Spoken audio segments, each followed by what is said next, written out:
Okay, so here we try to also see the analogy case between the RLC circuit and also the spring mass system.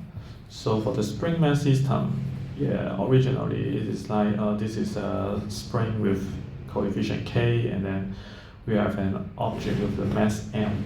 Here we also model something like the frictional force, or friction force. Okay, which is like the friction force is like F is negative B times V.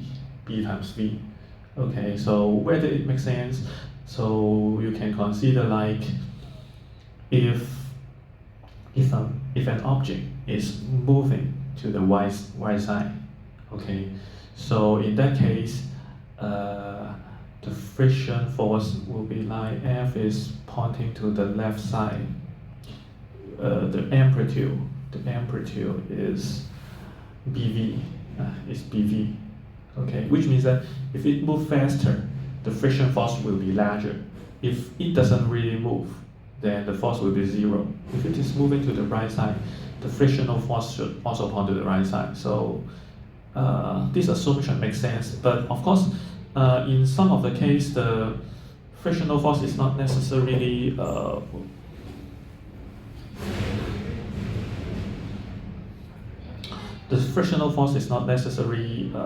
be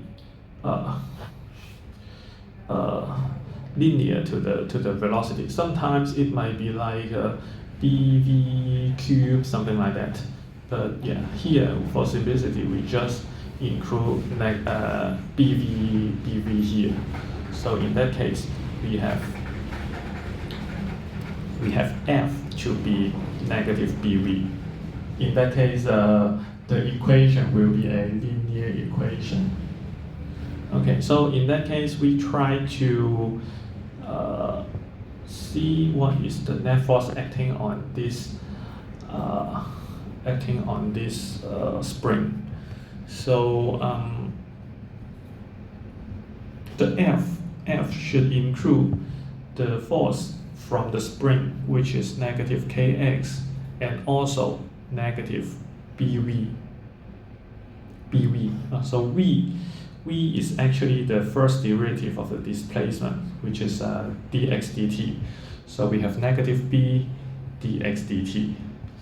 And similarly, according to Newton's second law of motion, F is ma. A is the second derivative of the displacement, which is m times d2x dt2. Okay, so if we just move this thing over, we have m d2x dt2 plus b times dx dt plus kx equals 0. And then we just divide m on both sides. Okay, in that case, we have a d2x dt2 plus b over m times dx dt plus k over m x equals 0.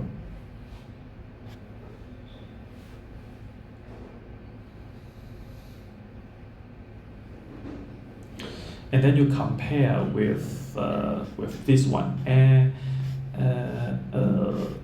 with this one. I mean this one.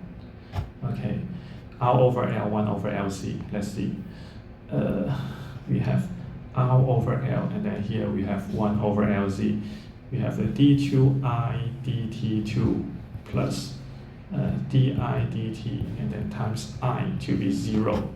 So when we compare these two, this is the spring mass system, this is the RLC circuit, which means that we just change R to be B, and then we change L to be M, and then we change K to be 1 over C. Yeah. C to be 1 over K. Then we can change this equation today. Of course, we also change I to be x. Okay, so if we just do this variable substitution, then we will get what we get. Or for the solution, you can also do the similar substitution. Then you will get the expression for the spring mass system.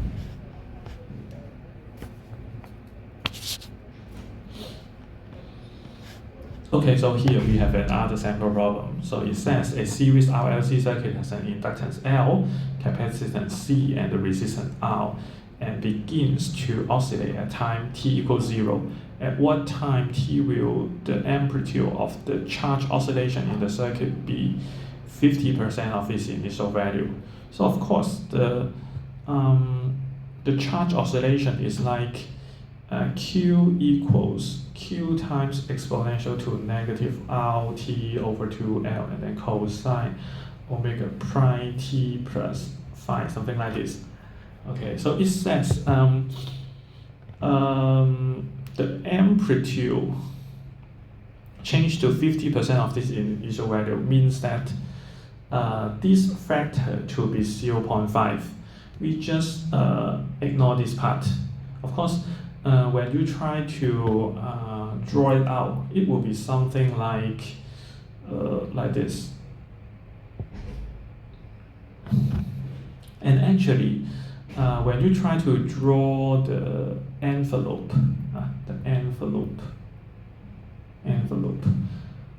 it will be like this. Okay. And then on the other side, it will have something symmetric. Okay, so this line is Q. This is Q. This is T. Okay, this line will be Q times exponential to negative RT over 2L, and then this is negative Q times e to the negative RT over 2L. Yeah, because we just ignore this one. We just ignore the cosine in behind. So these two red line is called the envelope of this oscillation. And of course, if you just consider the cosine, we just multiply this one with the envelope. So it will be something like a sine wave between these two envelopes. And this is also known as the amplitude here. So which means that when we need to meet this amplitude of the charge oscillation to be 50% to the initial value, which means that we have an exponential to negative RT0. We hope to find this T0 over 2L to be 0.5. Okay, which means that R times T0 over 2L is lateral log of 2, because we just take the reciprocal and then take lateral log on both sides. Take the reciprocal, it becomes 2. And then the negative exponential become a positive exponential, and then take log and e will cancel. So on the left side we only have RT0 over 2L, and on the right side we have a natural log of 2. Okay, so finally T0 will be 2L over R and then natural log of 2, and then we just need to substitute the number 2L, 2 times 12 times 10 to minus third power over R is 1.5 and then natural log of 2. So this value is 11 millisecond. 11 millisecond.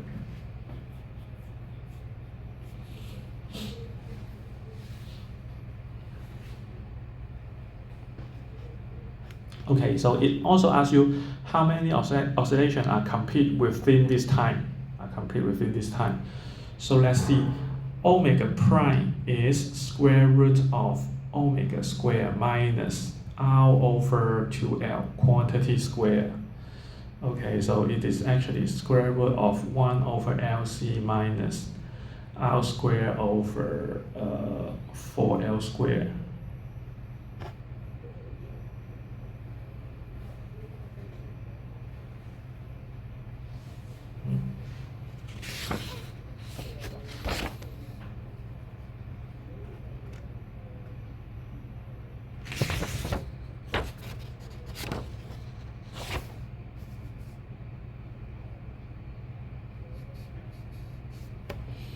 Okay, so we can just plug in the number. So it is a big square root, and then we have a 1 over 12 times 10 to minus third power, and then times 1.6 times 10 to minus 6 power, and then minus R over 2L quantity square. R is 1.5, and then 2 times L is 12 times 10 to minus third power, and then quantity square. So this number is 7.217 radian per second. Okay, so the SI unit for the angular frequency is radian per second. If it is a frequency, the SI unit is hertz. Hertz. So in that case, a number of oscillations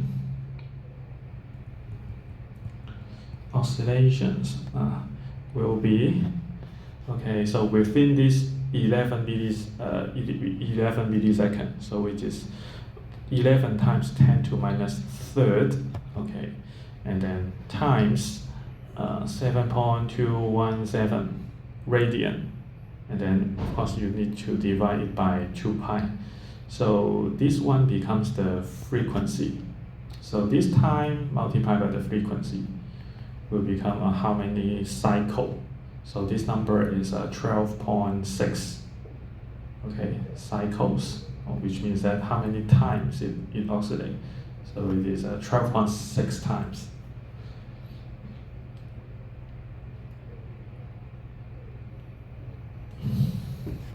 Which means that if I consider this is 1, this is 0.5, it should have a 12.6 cycle. So this one is counted as a 1 cycle. Of course, this is not the practical case. This is not the practical case. It actually decay much slower. It should be something like this to very far away. But yeah, if I just draw 12.6 cycle, then yeah, it will be very small. Okay, so it altogether takes 12.6 oscillation in 11 milliseconds. Okay, so next we talk about the phasor. Yeah, maybe you should have learned it in high school, but yeah, maybe you don't know why it be like that. Yeah, it's like a complex number. Yeah, but it might be quite difficult to understand why it will be like that. So here, actually in the textbook, the formula are not actually the same as this one. I have modified it to be, in my opinion, it will be more correct.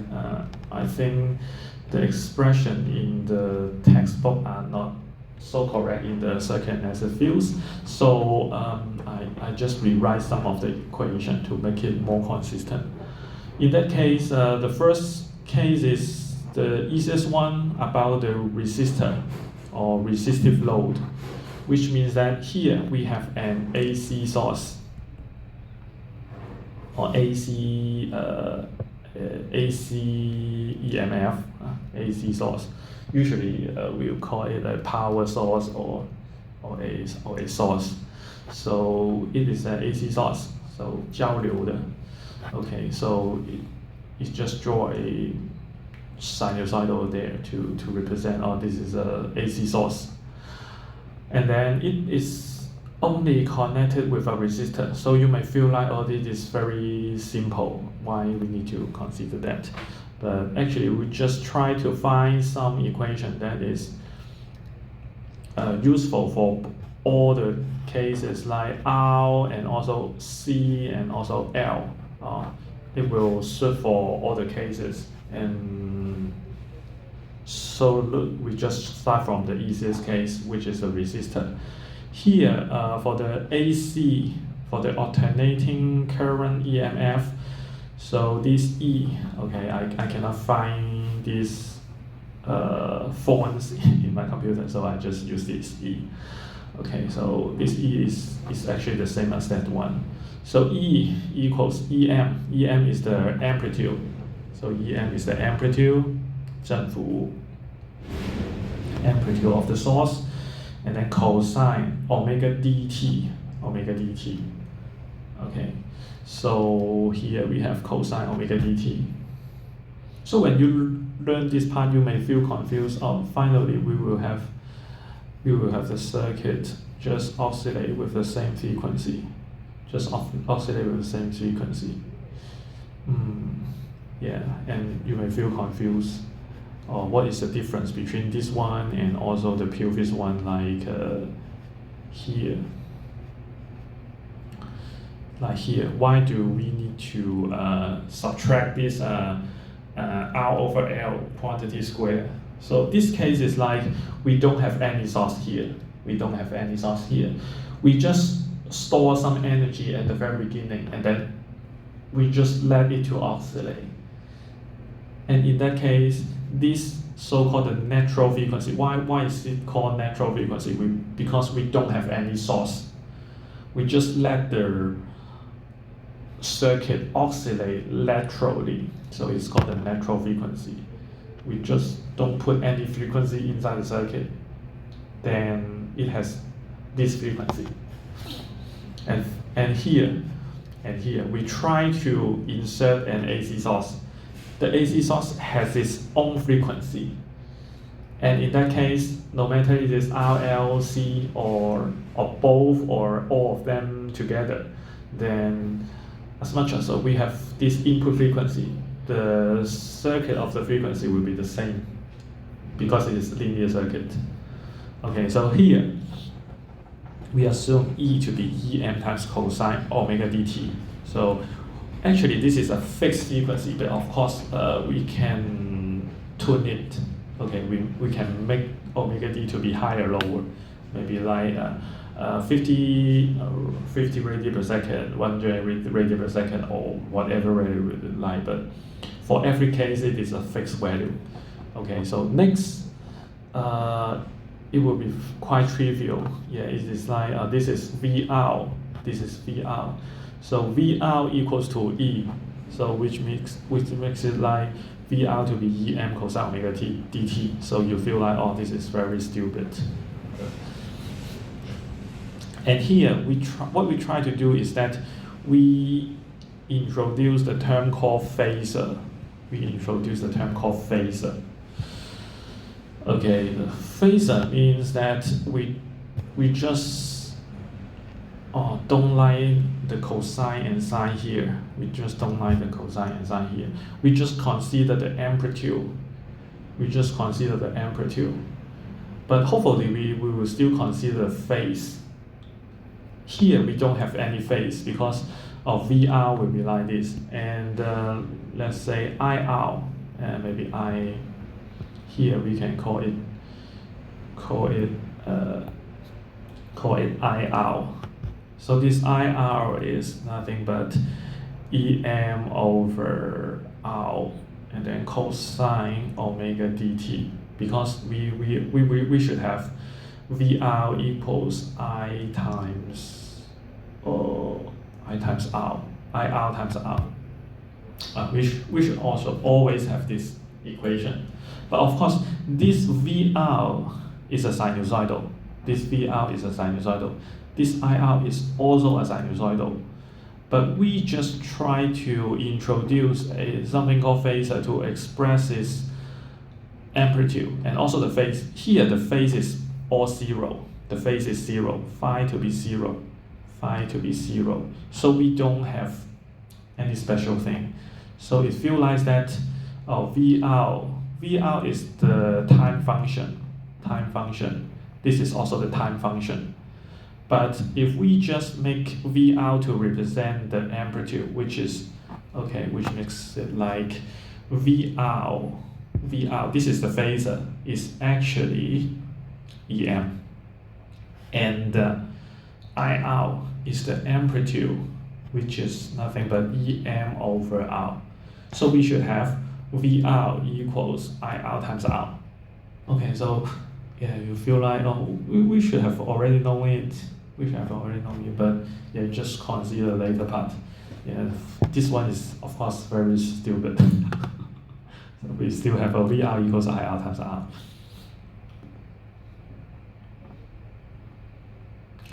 Okay, so this is what we have.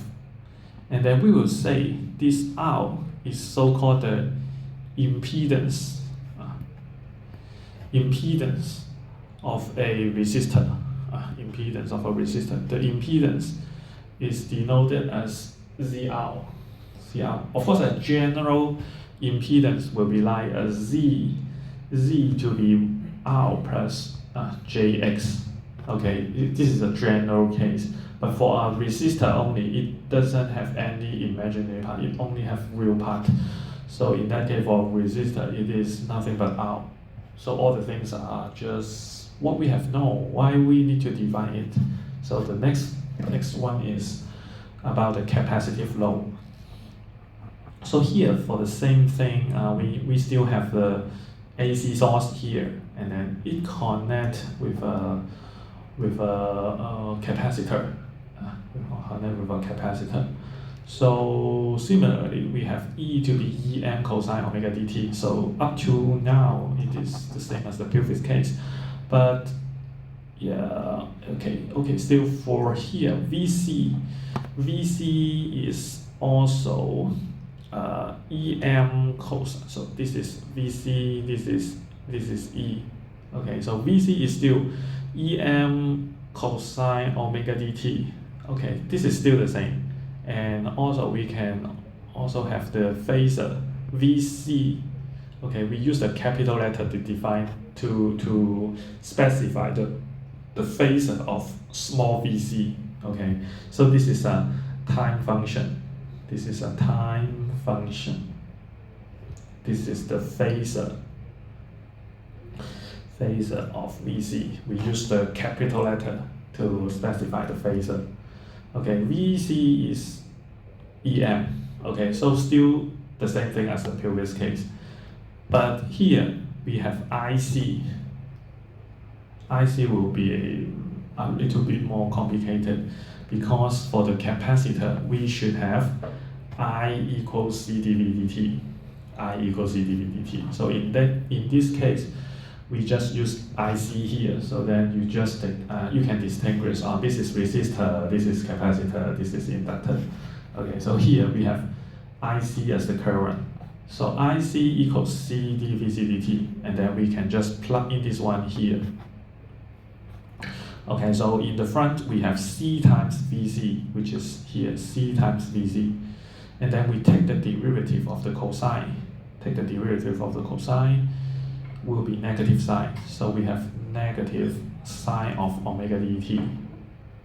And then don't forget the chain rule. For the chain rule, we take the derivative of this one. So we also have omega d in the front. And then, yeah, actually you can just stop here. But we want to see what is the phase difference between this one and also this one, which means that we try to express both using cosine only, and of course plus cosine only. And then of course in high school trigonometry, you know something like just say cosine x plus pi over 2 will be negative sine of x. Hope you still remember. Hope you still remember.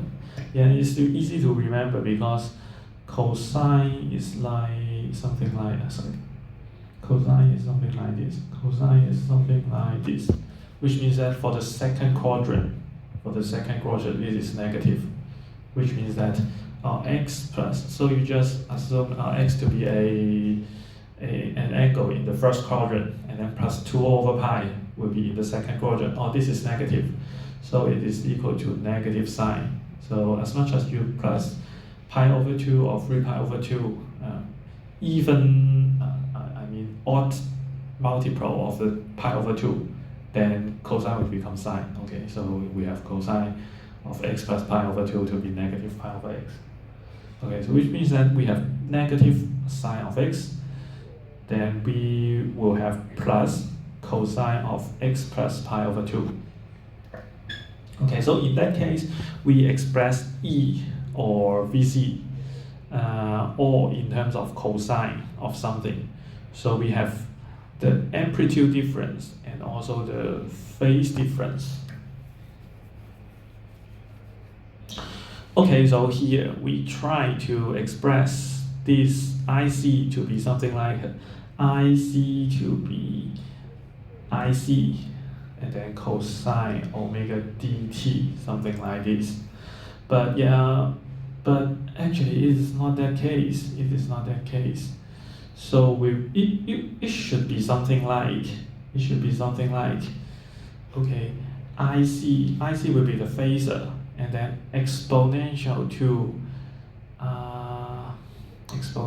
j omega dt, and then we take the real part, and then it should be the time function.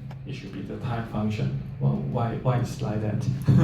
We just want to, because we have the amplitude here, we also have the phase here. But if we just use the time function form, it is quite complicated because we have the cosine here. The point here is that we want to use a complex number. We use a complex number to replace the time function. Of course, with a single sinusoidal, to replace the single sinusoidal. So for a single sinusoidal, it has amplitude and phase, and a complex number can also have amplitude and phase. So in that case, this IC will be like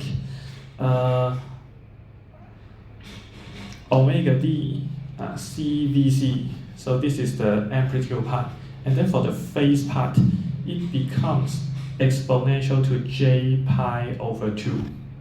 Exponential to j pi over 2.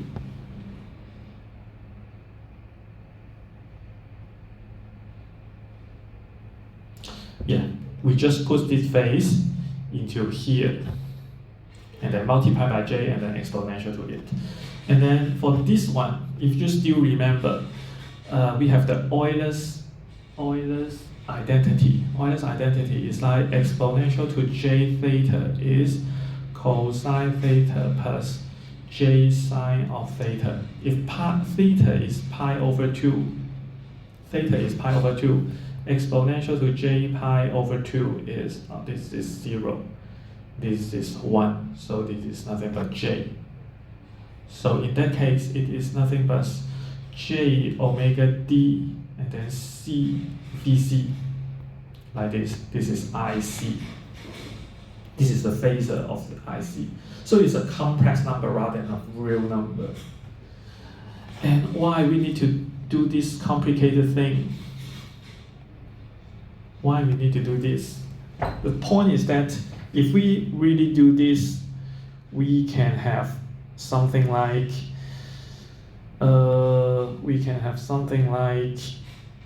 okay, so we have this expression. Okay, we just move this term over. We will have VC equals 1 over j omega d c, and then times IC. Okay, so this is what we want to have, because it is like, this is the impedance of the capacitor.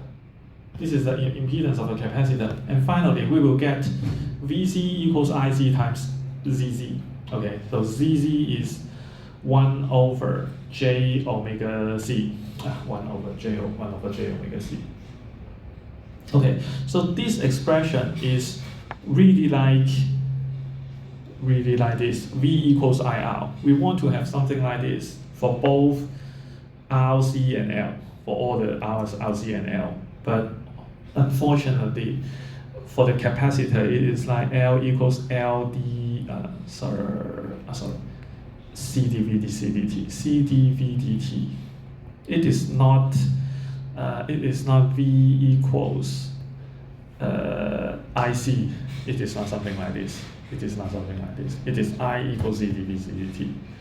So in that case, if we have the impedance for a capacitor to be 1 over j omega c, 1 over j omega c, then it turns out to be Vc equals Izz. Okay, so of course we need to compute the complex number rather than real number, but yeah, it makes things easier because we don't need to consider the cosine. Okay, so yeah, you may feel very confused, and then we also see the inductance. So here with the inductance, we have IL, and then this is VL, and then this is also E. So the same thing, E equals EM cosine omega dt. And then for VL is still EM cosine omega dt. So actually, VL equals L dIL dt. Okay, so which means that, okay, if we just plug in this one into there, okay, we put this one into there, so we have a L di dt. Di dt is, okay, so we still have IL. We have IL, or actually we just put this one here. So we have LIL, and then cosine, take the derivative, we become negative sine. Also, the chain rule, we have omega d in the front. So we altogether have negative omega d L, IL, and then sine omega dt. So we do the same thing. Negative sine x is cosine x plus pi over 2. So it turns out to be this one and then this one. And in that case, we just have something like we change this one to be the amplitude. This is the amplitude. We just put it there. And then for this one, this is cosine x plus pi over 2. This is omega dt. Okay, we just change it to exponential to j pi over 2, which is nothing but j omega d L IL. And then on the left side, VL, we change it to VL. Okay, so here we already have this one to be ZL, which means we have ZL to be j omega dL, or j omega L. And then we have a VL equals ZL times IL. So it is also the same form as the Ohm's law. So we try to generalize the Ohm's law to be suited for all R, L, and C.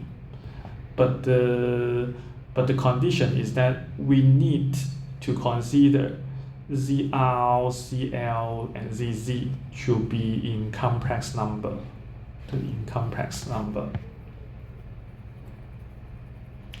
And in that case, if any of the two impedances are in series, we just add them together. So for series impedance, then Z equals C1 plus C2, and then for parallel,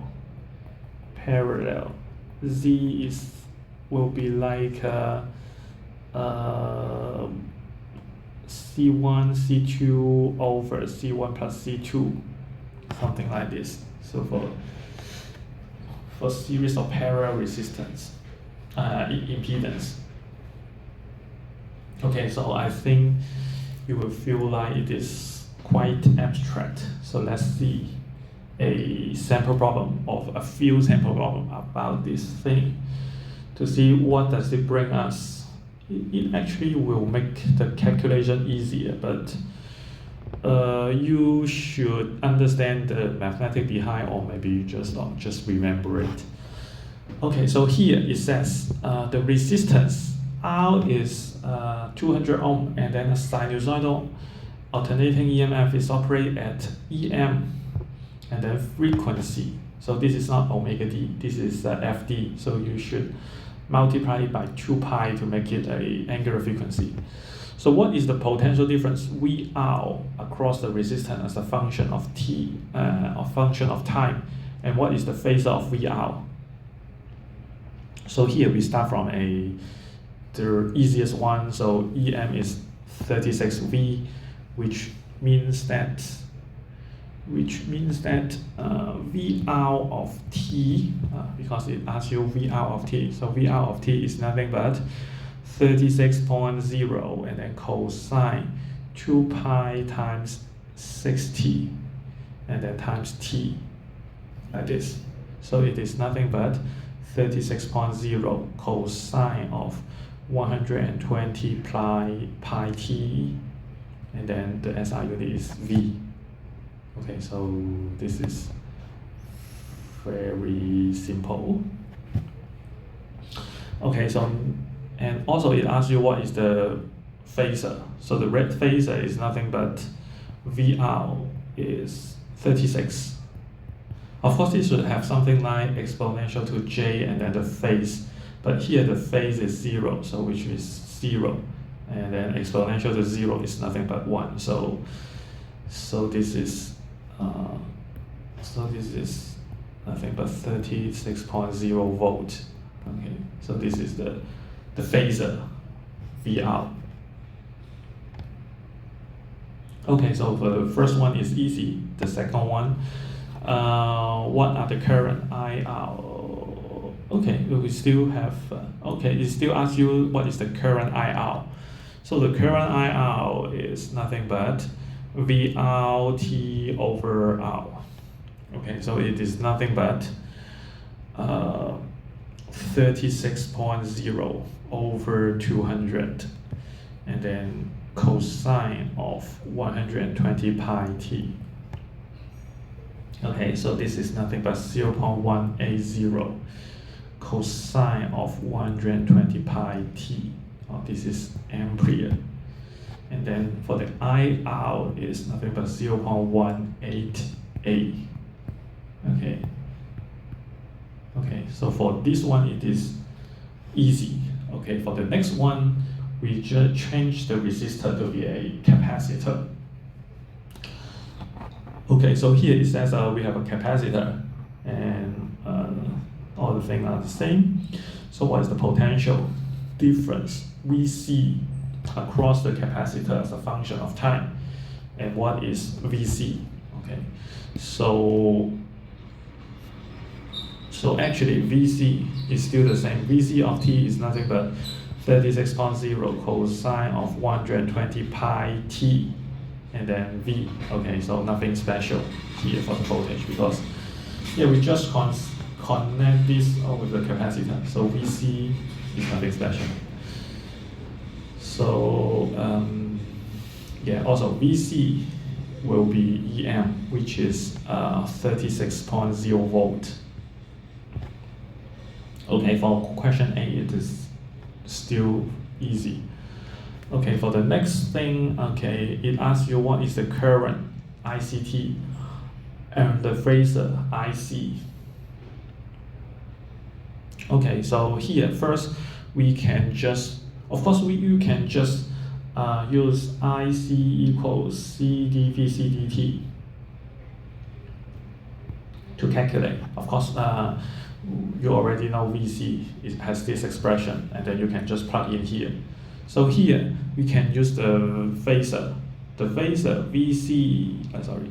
phasor IC is ZZ times, it should be VC over ZZ, because it is just like V equals IR, but generally it is like V equals IZ. Okay, so this is the general Ohm's law for the RLC, but we need to use the impedance. Okay, so here we have IC equals VC over ZZ. Okay, so ZZ is 1 over J omega C. Okay, so CZ in the denominator, it becomes J omega C VC. So we have a j omega. Omega is 120 pi, 2 pi times 60, so it is 120 pi. And then C is this one, which is 15 times 10 to negative 6. And then times VC is actually this one, 36.0.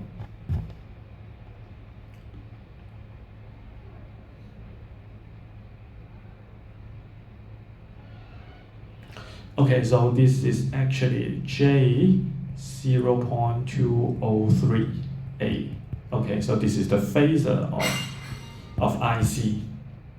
And in that case, we can directly write IC of T to be, this is 0.203. So this is, if you just change it to polar coordinate, it is 0.203 and then exponential to J pi over 2. Okay, so this is the amplitude, this is the phase of the sinusoidal. And then it will become 0.203 cosine of, the frequency doesn't change. The frequency will still be the same, 120 pi t. So 120 pi t plus pi over 2. Pi over 2. Okay. So for the point for introducing the phasor is that you don't need to use the calculus. The calculus is behind. Is behind. The calculus is hidden here. It's hidden here. Maybe you feel too complicated to understand.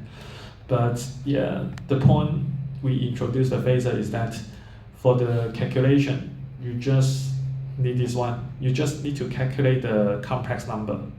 And then finally you can find, okay, the phasor of IC as a complex number. Or here, if you only have a single C or single L, it's just a pure imaginary number. Okay, so you see this phase is J pi over 2, this is amplitude. So yeah, you don't need calculus to calculate this thing. You only need to calculate some algebraic calculation. Okay. And then the last one is about the inductor. So here we have an L to be this value, and then what is the VL and also capital VL, the phasor. Okay, so here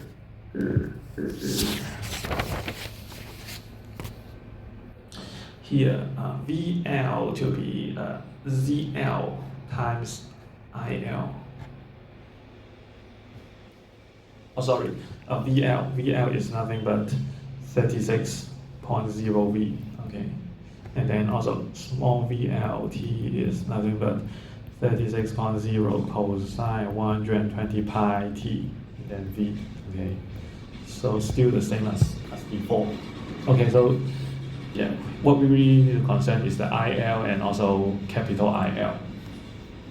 So here IL will be VL over ZL. ZL, if you still remember, is J omega L. J omega L. C is 1 over J omega C. Okay, so here 36.0, and then we have a J omega L. J times 120 pi, and then times L is this one, 230 times 10 to minus third power. So this number is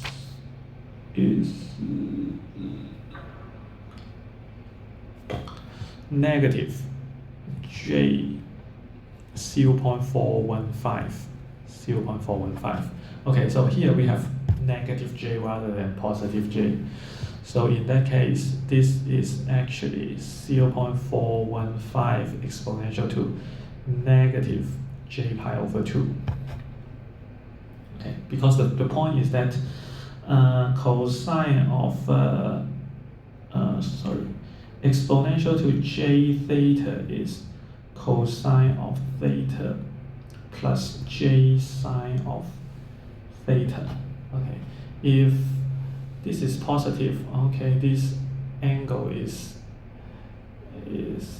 first quadrant. But if this is negative, and then we can just put the theta to be negative, because if we have an exponential to negative j theta, you feel like you just substitute theta to be negative theta. So cosine is an even function, so it is cosine theta. Sine is an odd function, so it is like negative j sine theta, which means that if we have negative sine theta, yeah, negative j, we should have something like this. Okay, so here this is the phasor IL, and then for the time domain IL of t will be 0.415 cosine of 120 pi minus pi over 2, and then a. Okay, so we don't need any calculation, calculus here to really calculate the current or voltage of the RLC with a AC source.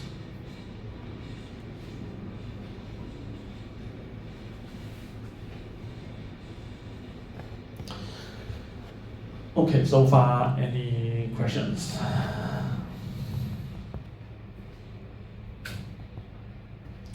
Okay, if no